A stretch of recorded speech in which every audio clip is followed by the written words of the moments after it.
সুপ্রিয় দর্শক, স্বাগতম জানাচ্ছি সর্বশেষ আপডেট বাংলা সংবাদে। শুরুতে জানিয়ে দেব সংবাদ শিরোনাম। জুলাই সনদ বাস্তবায়ন নিয়ে রিটের আদেশ আজ। জুলাই সনদ বাস্তবায়ন আদেশ স্থগিত চেয়ে করা রিটের আদেশ আজ জানিয়েছে হাইকোর্ট। এর আগে 25শে ফেব্রুয়ারি জুলাই জাতীয় সনদ 2025-এর কার্যক্রম স্থগিত জানিয়ে দেব। জামায়াত আমিরের পররাষ্ট্র উপদেষ্টা হলেন ব্যারিস্টার আরমান। বাংলাদেশ জামায়াতে ইসলামের আমির ও জাতীয় সংসদ বিরোধী দলীয় নেতা ডক্টর শফিকুর রহমানের পররাষ্ট্র বিষয়ক উপদেষ্টা হিসেবে নিয়োগ পেয়েছেন ঢাকা 14 আসনের সংসদ সদস্য ব্যারিস্টার মীর আহমদ বিন কাসেম। জানিয়ে দেব, কলাপাড়ায় যুবদল নেতার বিরুদ্ধে ব্যবসায়ীকে হত্যার অভিযোগ। পটুয়াখালীর কলাপাড়ায় ফেসবুক পোস্ট ও মন্তব্য করাকে কেন্দ্র করে নীলগঞ্জ ইউনিয়ন যুবদলের সাধারণ সম্পাদক জহিরুল ইসলাম ও তার সহযোগীদের বিরুদ্ধে মোহাম্মদ ইদ্রিস নামে এক ক্ষুদ্র ব্যবসায়ীকে মারধর করে হত্যার অভিযোগ উঠেছে। এবং সর্বশেষ জানাবো, ইসরায়েলে ক্লাস্টার বোমা হামলায় চালিয়েছে ইরান। ইসরায়েলে ক্ষেপণাস্ত্র হামলা, ক্লাস্টার বোমা বা গুচ্ছ বোমা, সাব মিউনিশন ব্যবহার করা হয়েছে বলে অভিযোগ করেছে ইসরায়েল।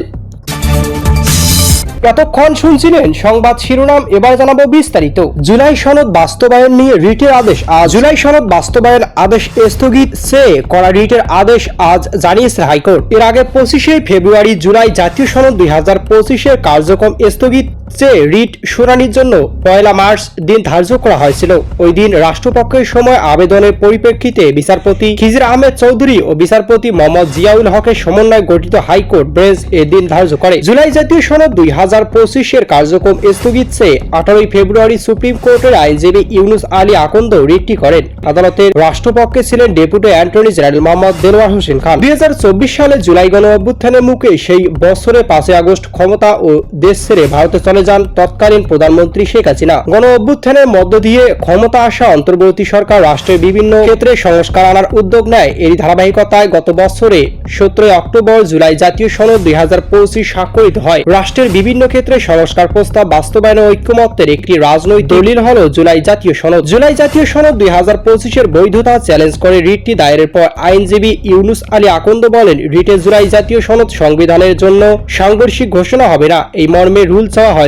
রুল নিষ্পত্তি না হওয়া পর্যন্ত জুলাই জাতীয় সনদ 2025-এর কার্যক্রম স্থগিত চাওয়া হয়েছে রিটে। রিটে বলা হয়, অন্তর্বর্তী সরকার কর্তৃক জুলাই জাতীয় সনদ 2025-এর মাধ্যমে অনুষ্ঠিত গণভোট নির্বাচন অসাংবিধানিক ও অবৈধ। জুলাই জাতীয় সনদ অধীনের গণভোট আয়োজন সংবিধান 65, 123, 3, 4 এবং 31 অনুচ্ছেদে পরিপন্থী, যা আরপিওর 11 অনুচ্ছেদ বিরোধী।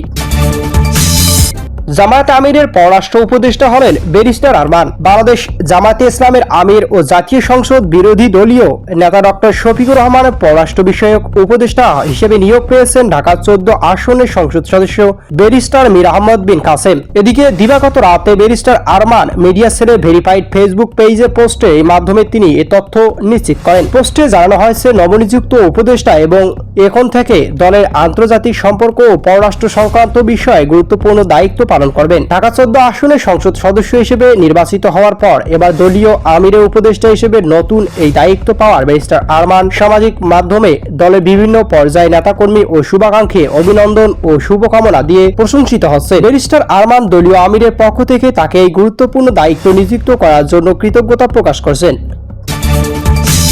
কলাপাড়ায় যুবদল নেতার বিরুদ্ধে ব্যবসায়ীকে হত্যার অভিযোগ। পটুয়াখালীর কলাপাড়ায় ফেসবুক পোস্ট ও মন্তব্য করাকে কেন্দ্র করে নীলগঞ্জ ইউনিয়ন যুবদলের সাধারণ সম্পাদক জহিরুল ইসলাম ও তার সহযোগীদের বিরুদ্ধে মোহাম্মদ ইদ্রিস নামে এক ক্ষুদ্র ব্যবসায়ীকে মারধর করে হত্যার অভিযোগ উঠেছে। এদিকে আজ নিহতের স্বজনেরা তার লাশ থানায় নিয়ে আসেন। নিহত ইদ্রিস দক্ষিণ দৌলতপুর গ্রামের মৃত ইউসুফ খানের ছেলে। তিনি ঢাকায় সবজি বিক্রি করে জীবিকা নির্বাহ করতেন। পুলিশ ও পারিবারিক সূত্র জানা গেছে, সদ্য অনুষ্ঠিত ত্রয়োদশ জাতীয় সংসদ নির্বাচন চলাকালে ইদ্রিস সামাজিক যোগাযোগ মাধ্যম ফেসবুকে জহিরুল ইসলামের বিরুদ্ধে গরু চুরি সহ বিভিন্ন অপকর্মের অভিযোগ তুলে ধরে পোস্ট ও মন্তব্য করেন। এতে ক্ষুব্ধ হন জহিরুল ইসলাম। কিছুদিন আগে ইদ্রিস ঢাকা থেকে বাড়ি আসেন।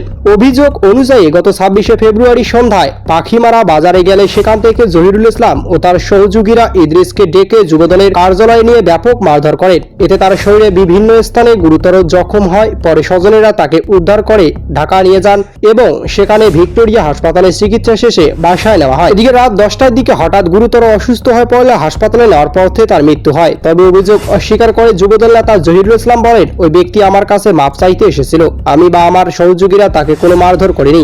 এ বিষয়ে কলাপাড়া থানার ভারপ্রাপ্ত কর্মকর্তা ওসি রবিউল ইসলাম জানান, লাশ ময়নাতদন্তের জন্য মর্গে পাঠানো হয়েছে। এ ঘটনা হত্যা মামলার প্রস্তুতি চলছে। ঘটনাটি এলাকায় চাঞ্চল্যের সৃষ্টি করছে। তদন্ত সাপেক্ষে প্রয়োজনীয় আইনগত ব্যবস্থা নেওয়া হবে বলে জানিয়েছে পুলিশ।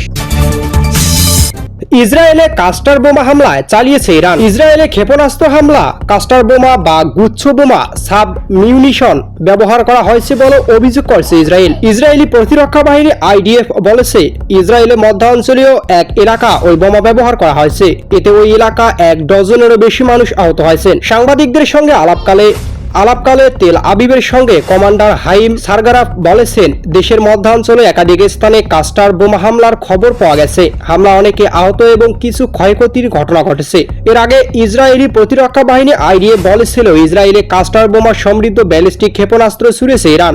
গত বছরের জুনের যুদ্ধেও ইরান একই ধরনের অস্ত্র ব্যবহার করেছিল বলেও জানিয়েছেন IDF। ক্লাস্টার বোমা বহনকারী ক্ষেপণাস্ত্র নিচে নামার সময় এর মূল অংশ ওয়ারহেড খুলে যায় এবং প্রায় 8 কিলোমিটার ব্যাসার্ধের মধ্যে 20টি ছোট ছোট বোমা ছড়িয়ে দেয়। প্রতিটি ক্ষুদ্র বোমায় প্রায় 2.5 কেজি 5.5 পাউন্ড বিস্ফোরক থাকে।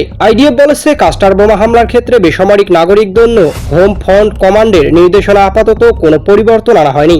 এক বিবৃতিতে ইসরায়েলের সেনাবাহিনী বলেছে, ইসরায়েলি তল্লাশি ও উদ্ধারকারী দল এবং জরুরি সেবা সংস্থার একাধিক ইউনিট বর্তমান মধ্যাঞ্চলে ইরানের ছোড়া ক্ষেপণাস্ত্র আঘাত